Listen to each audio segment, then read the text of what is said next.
Friends, ఈరోజు నేను వెన్నపూస తీసుకున్నాను.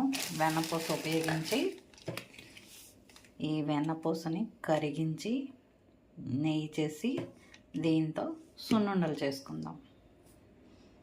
ఓకే, ముందుగా పొయ్యిలకి ఇచ్చేసి దీన్ని నెయ్యి కాచేద్దాం. వెన్నపూసని ఇలా గిన్నెలో వేసి కాచేసుకుందాం నెయ్యి. నెక్స్ట్ ఇది కాచిన తర్వాత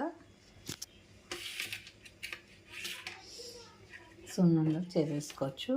ఈలోపు మినుములు తీసుకొని మినుముల్ని బాగు చేసేసి వాటిని వేపేసుకుందాం. ఆరిపోయినాయి, వీటిని వేపేసేద్దాం.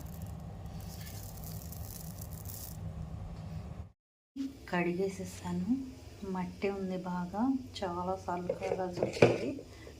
ఇవి కడిగేసాను, ఆరపెట్టేసుకుందాం క్లాత్ మీద.